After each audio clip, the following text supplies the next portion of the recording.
Be me, Jessica, 32, lawyer. Dad Michael is my absolute hero, always has been. Growing up, he was this force of nature, cracking jokes at every family dinner, coaching my soccer team, never missed a single recital or graduation. The kind of guy who'd wake up at 5 a.m. to make elaborate breakfasts before work, whistling while he scrambled eggs. Mom died when I was 19. He raised me and my brother Derek through college basically on his own. Always had this saying, "You kids are my sunshine, you keep me going." Fast forward to now, I'm doing well, arguing cases, making partner track. Have always believed pretty strongly that society is structured to benefit men at women's expense.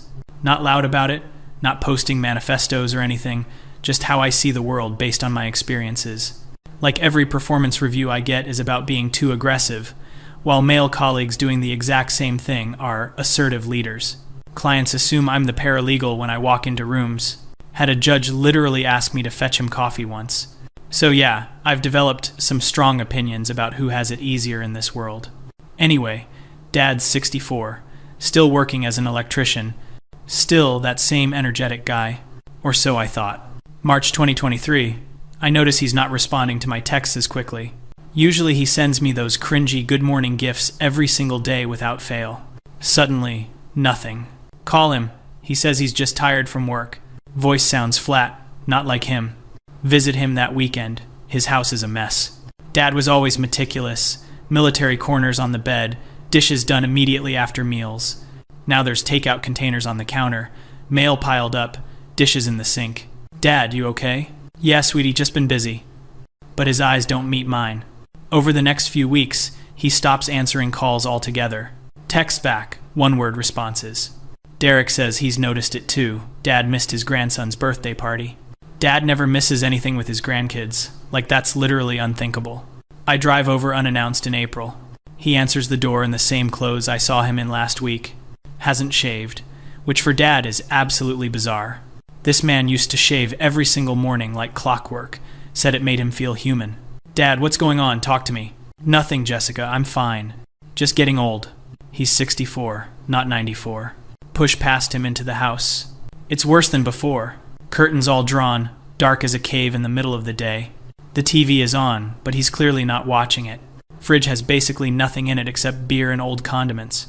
When's the last time you ate a real meal? He shrugs. Actually shrugs.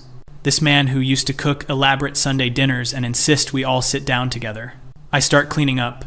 He doesn't protest, just sits in his chair staring at nothing.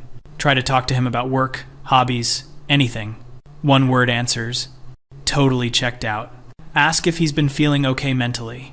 I said, I'm fine, Jessica. Stop fussing. But his voice has zero energy in it. It's like talking to a recording of my dad, not the actual person. Leave that night feeling deeply unsettled. Text Derek that something is seriously wrong. We compare notes. Dad canceled his weekly poker game with his friends. Hasn't been to the gym. He went religiously for 30 years. Stopped doing the crossword puzzle he loved. May comes. It gets worse. Dad calls in sick to work multiple days. His supervisor calls me. I'm listed as emergency contact. Says Michael hasn't been himself. Seems out of it. I take a day off and go to his house again. He's still in bed at 11 a.m. Room smells stale, like he hasn't opened a window in weeks.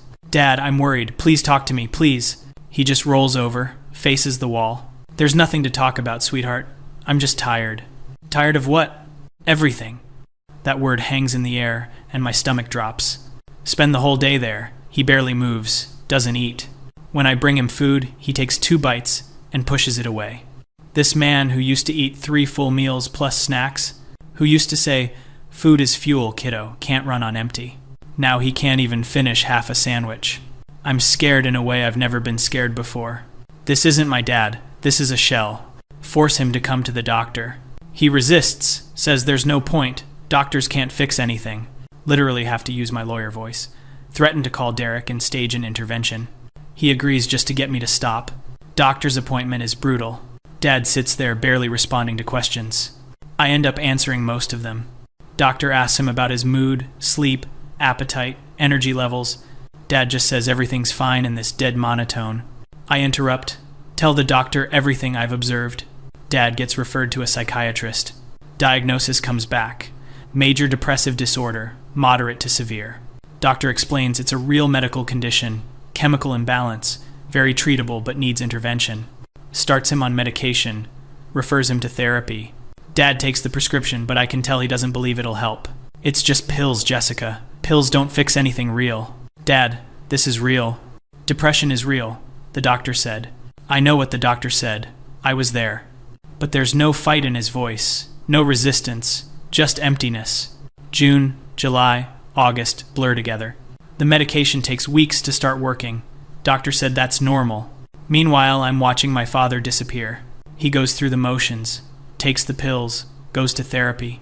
But when I visit, he's still just absent. Sits in his chair for hours. Doesn't watch TV, doesn't read, just sits. Sometimes when I talk to him, he doesn't even respond, like he literally didn't hear me. Other times he responds, but it's clear he wasn't listening. The light in his eyes is just gone. You know that thing where someone smiles, but it doesn't reach their eyes? Dad doesn't even try to smile anymore. Derek and I take turns visiting, bringing groceries, cleaning. Dad doesn't thank us, doesn't protest, doesn't anything. Just accepts it passively like he's accepted everything else. One night in August, I break down crying in my apartment. My dad, my hero, the strongest person I've ever known, is fading away. And there's nothing I can do. Can't argue this away. Can't logic him out of it. Can't love him hard enough to fix it. All my competence and education and professional skills are useless. September, Dad stops going to work entirely. Takes short-term disability. His boss is understanding, but I can hear the concern in his voice when he calls to check in. Michael's been with us 25 years, never seen him like this. Is there anything we can do? There isn't. Dad's therapist says it's a process. Healing isn't linear. Some people respond faster than others. Asks if there's been any major life stressors. Well, Mom's been gone 13 years, so probably not that. Then I remember Dad had mentioned something about his brother dying last year. Uncle Tom, they were really close. Dad went to the funeral, came back quiet, but he seemed okay. Or maybe I just didn't notice because I was busy with a huge case. Guilt hits me like a truck. Was I so wrapped up in my own career and problems that I missed the signs? How long had Dad been struggling before March? October. Tiny improvements. Medication has been adjusted twice now. Dad starts actually responding to questions with full sentences. Even made himself breakfast one morning when I came by. Just toast and eggs, but it's the first time in months. Feel this surge of hope. Maybe he's turning a corner. But then November comes and he backslides. Therapist says this is normal. Recovery isn't a straight line. But watching him slip back into that dark place after seeing glimpses of the real him is devastating. It's like getting a preview of getting him back and then having him snatched away again. He stops showering regularly again. Stops taking the trash out. Stops answering his phone. Back to square one. I have to reduce my hours at work. My cases are suffering. Senior partner asks if everything's okay at home. I give some vague answer about family health issues. Can't exactly say, my dad is dying slowly from his own brain chemistry and I'm watching it happen. People don't get it unless they've seen it. They think depression is just being sad. Think you can snap out of it, think positive, go for a jog. But this isn't sadness. This is watching someone's entire will to exist evaporate. Dad told his therapist, who told me with his permission, that he feels like he's moving through concrete. That every single action, even getting out of bed, feels like pushing a boulder uphill. That nothing brings him pleasure anymore. Not food, not TV, not his grandkids, not anything. That's when it really hits me. This man, who lived for his family, who said we were his sunshine, now can't feel anything when his grandson hugs him. Can't feel joy at his granddaughter's school play. Can't feel anything at all. December, we try a new medication combo. Third time's the charm, the psychiatrist says with forced optimism. Dad just nods. Christmas is the most depressing day of my life. Derek and I bring the kids over, try to make it festive. Decorate Dad's house. Cook dinner. Bring gifts. Dad sits there in his recliner. Opens presents without really looking at them. Thanks us in that flat voice. My niece, who's 6, asks, why is Grandpa so quiet? Derek makes up something about Grandpa being tired. But I see the confusion and hurt on her face. Kids know when adults are lying. After they leave, I sit with Dad in the quiet house. Lights from the tree blinking. Carols playing softly from my phone. Dad, please, talk to me, really talk to me. Long silence. I don't know what's wrong with me, Jess. I I can't find a reason to care about anything anymore. The medication will help, the therapy will help, you just have to hang on. What if I don't want to hang on? My blood turns to ice. Don't say that. Don't you dare say that. I'm not saying I'm going to do anything. I'm so tired. I've been tired for so long. I know, Dad, I know. But we need you. Derek needs you. The kids need you. I need you. You'd all be fine. We wouldn't. We really, really wouldn't. Sit there holding his hand until he falls asleep in the chair. Drive home at 2 a.m. crying so hard I have to pull over. January 2024. Almost a year since this started. New medication combo seems to be helping. Dad starts going on short walks around the neighborhood.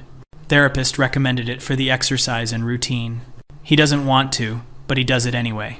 That's progress, the therapist says, taking action even when you don't want to. I start meeting him for these walks when I can. At first we walk in silence. Then one day he comments on a neighbor's garden. It's the first time in months he's noticed anything in the outside world. Want to cry from relief but keep it together? February. More small improvements. Dad starts going to the senior center for lunch a few times a week. Not because he wants to socialize, he says, but because the therapist won't stop bugging him about it. But he's going. That's what matters. I meet some of his friends there, men his age. They tell me quietly they've been worried, haven't seen Michael in months. One guy, Frank, pulls me aside. I went through something similar after my wife passed. Took 2 years to feel human again. Tell Michael to hang in there. 2 years. We're at almost 1 year and I'm already exhausted.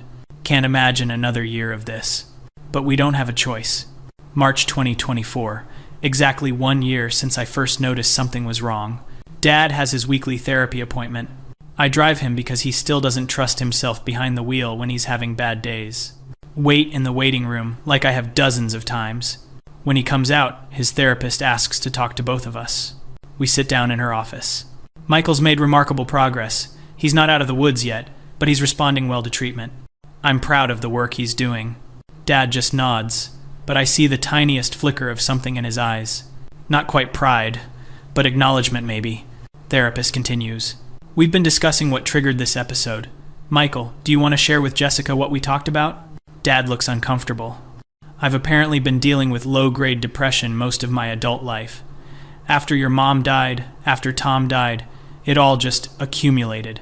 And I never dealt with any of it because I thought I had to be strong for you kids. My throat tights. I'm 64 years old and I'm just now learning it's okay to not be okay. Feels pretty stupid. It's not stupid, Dad.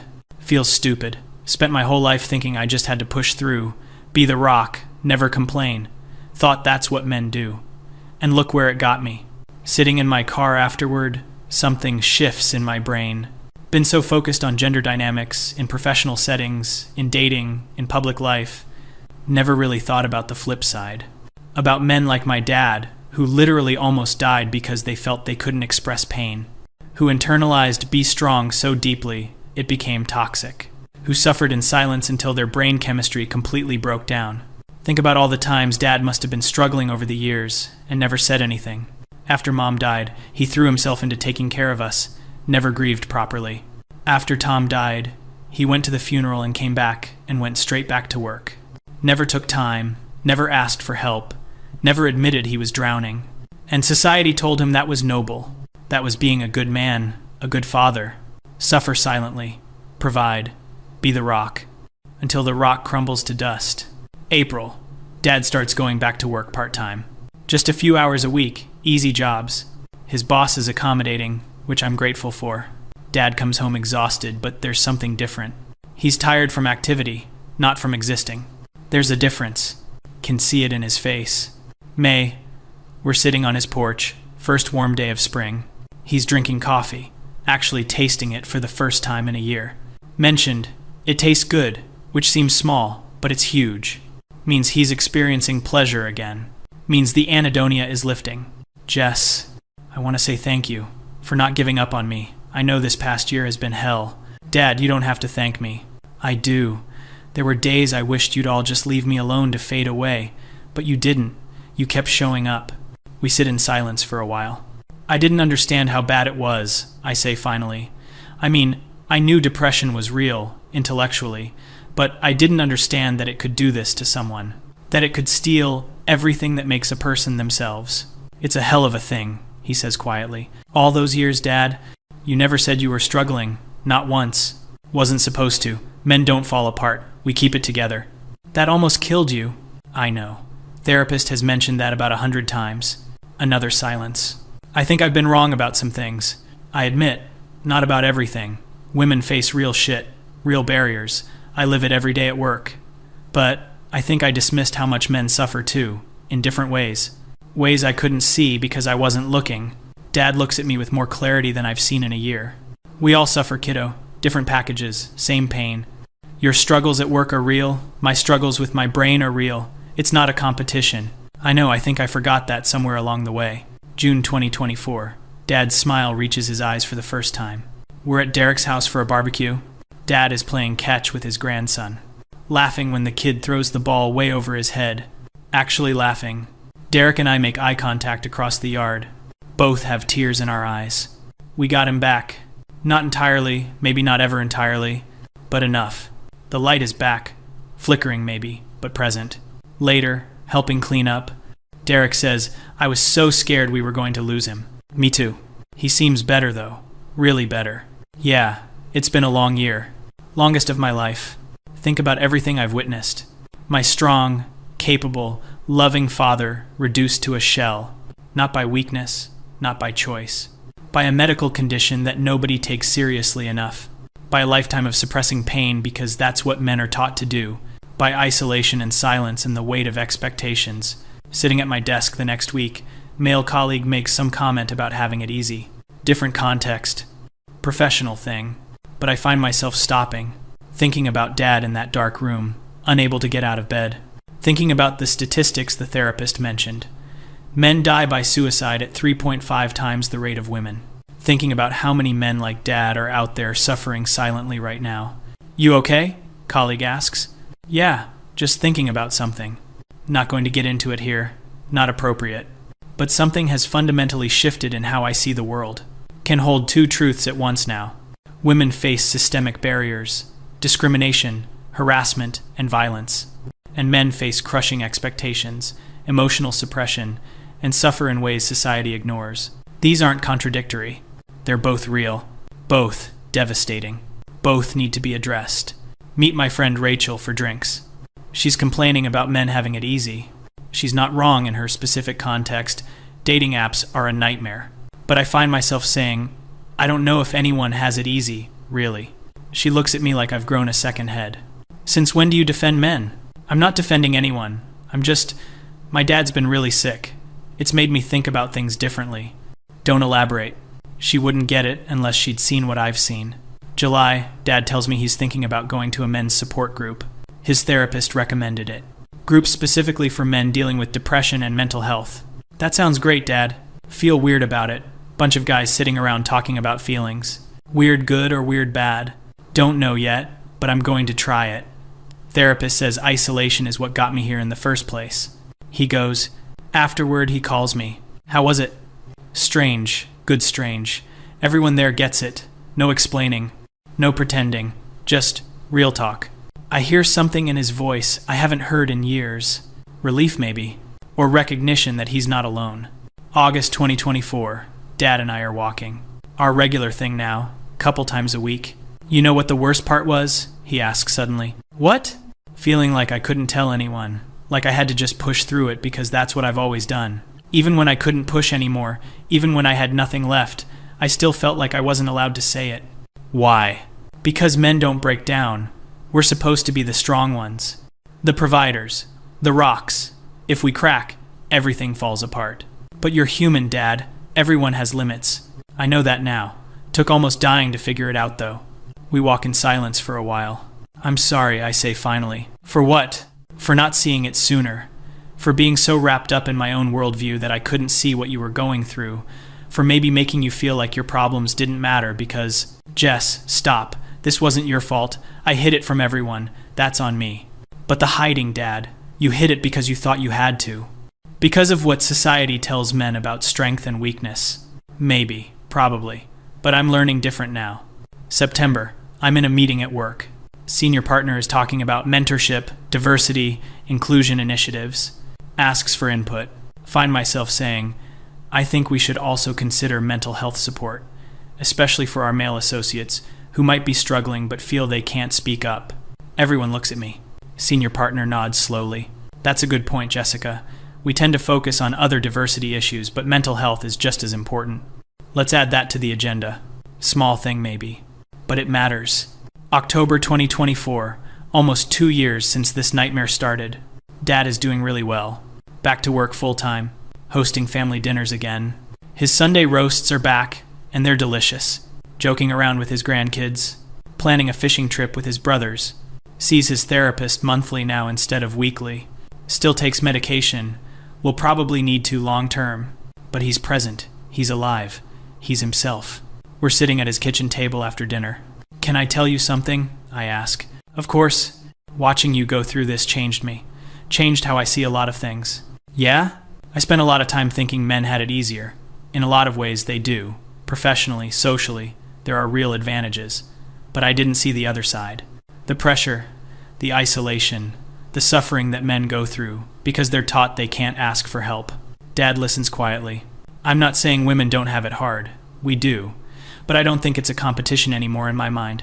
I think we're all just struggling in different ways. And the struggling is what matters. Not who has it worse. That's pretty wise, kiddo.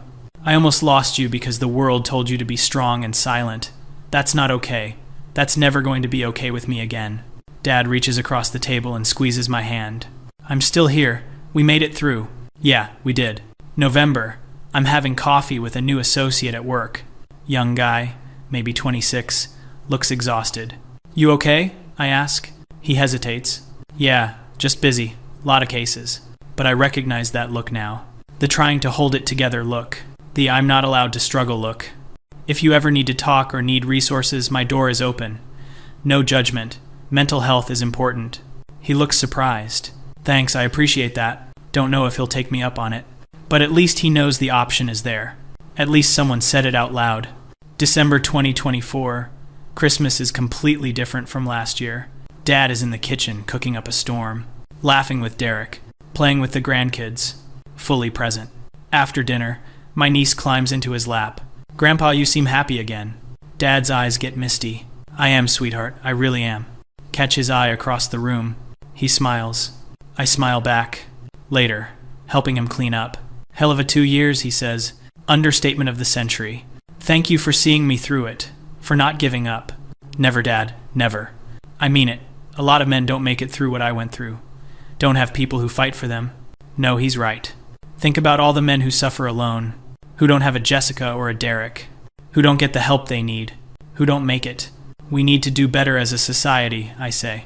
For everyone. Women, men, everyone who's struggling. Yeah, we do. New Year's Eve, I'm reflecting on these 2 years. The pain, the fear, the slow recovery.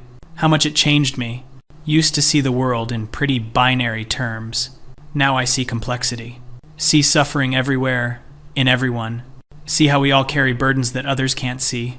My dad almost died from a broken brain and society's expectations. That's real.